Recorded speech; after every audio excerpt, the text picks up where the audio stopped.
Let's talk about books. Specifically, let's talk about the books I read in January.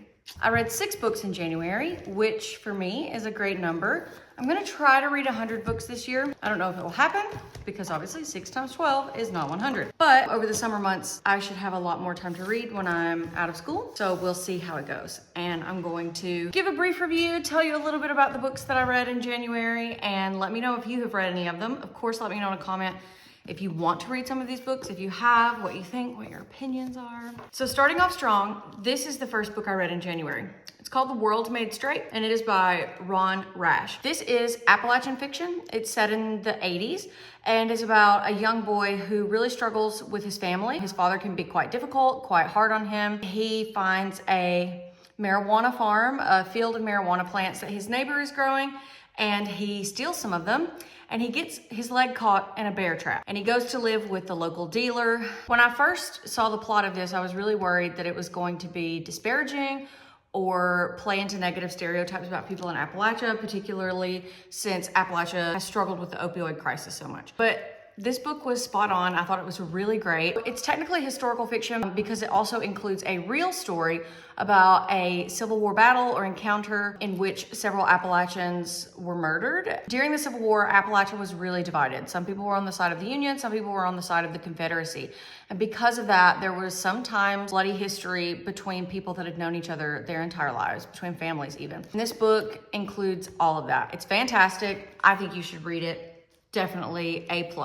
The next book I read, I borrowed this from a friend. It's called The Good Good Pig. People have been recommending this book to me for so long because I have a pig and her name is Holiday. She's about 260 pounds. Technically a miniature pig, although she's not very small. Maybe I can insert a video or a photo of her here. No, I'm not fighting you over this. No, hey, stop it. Stop. This is by Montgomery. Last year when I put together a bulletin board that included some reading recommendations for people in our community, because I live in an intentional community, someone had recommended this book and then they specifically said like, Lonnie, you should read this because we know you have a pig.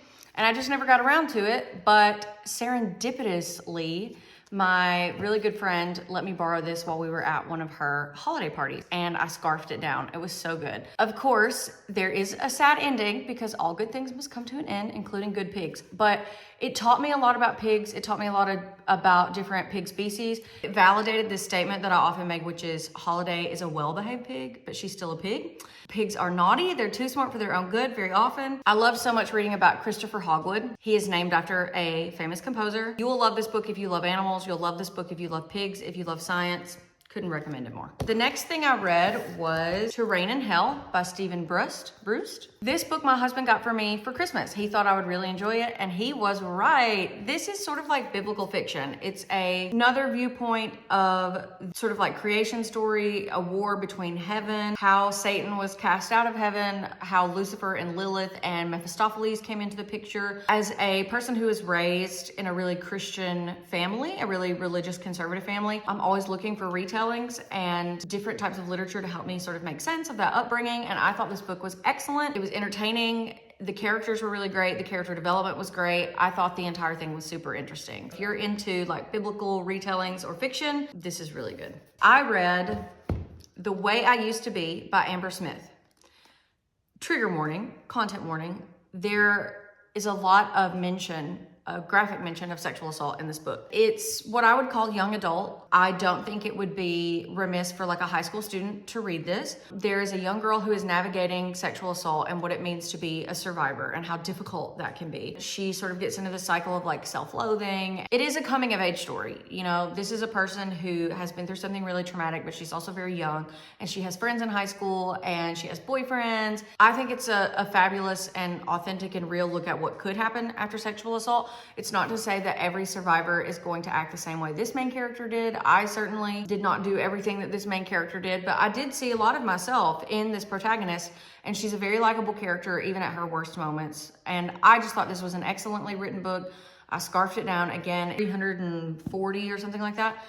And I finished it in a couple of days over the end of our holiday break before we came back to school. Highly recommend it. Like if you don't know any survivors and you want to kind of get in a survivor's head, this might be helpful, but just remember that it's not indicative of every survivor.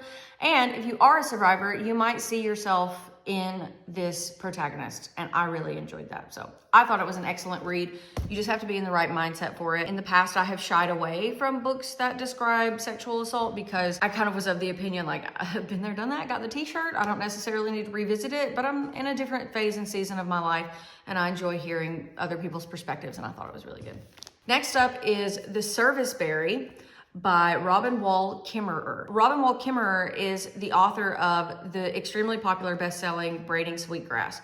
Braiding Sweetgrass is on my to-read list. Particularly in this season of my life, I'm looking to and trying to learn from indigenous wisdom and practices. And Robin Wall Kimmerer is a botanist, and she is an indigenous writer. When my friend said, oh, like, you've got to read this book, it dovetails really well with some of the themes that we're dealing with in our school, in our community, about reciprocity and giving and trying to get through what might be a really difficult next 4 years. We are looking for guides and mentors and new ways of living and being and thinking and doing. And this book is a quick read in that vein. It's so excellent. I loved it so much. There's this idea that a gift or giving economy might not work alongside capitalism or until we destroy capitalism. And Robin Wall Kimmerer really tears that apart and says, look, like, we need these systems now. We need to be taking care of each other now. And here's how you can start small. And here's how you can do it, even though capitalism is like still the predominant economic system. Beautiful illustrations, by the way. Like, the whole thing, they're just these little pen sketches or illustrations. Like, this one is a bee with some flowers.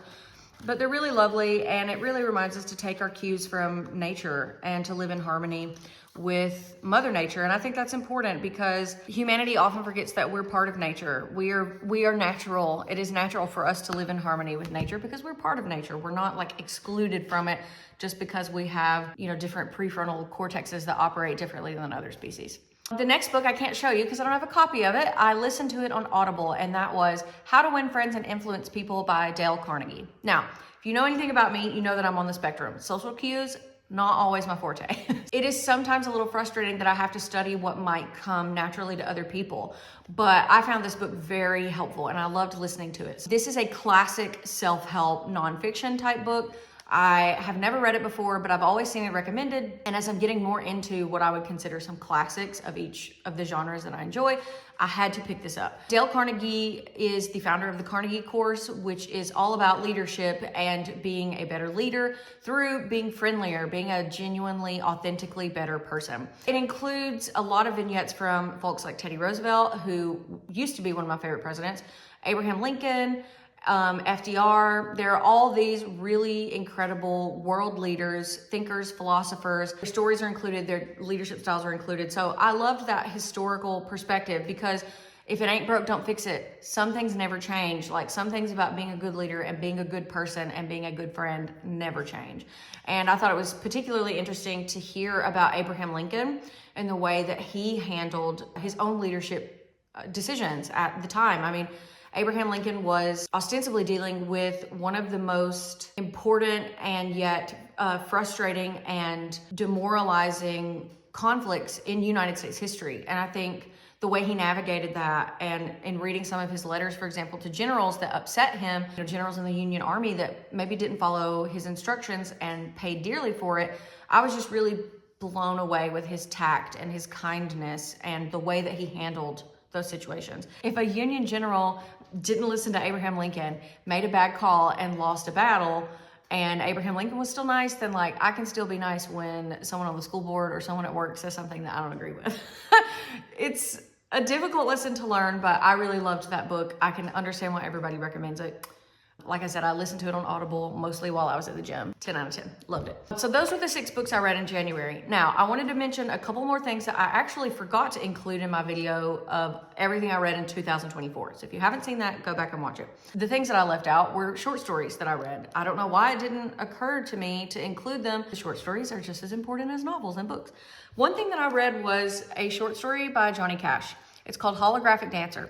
To my knowledge, it's the only published short story that we have of Johnny Cash's. His daughter, Roseanne, published it in a book. This is an anthology called Songs Without Rhyme, prose by celebrated songwriters.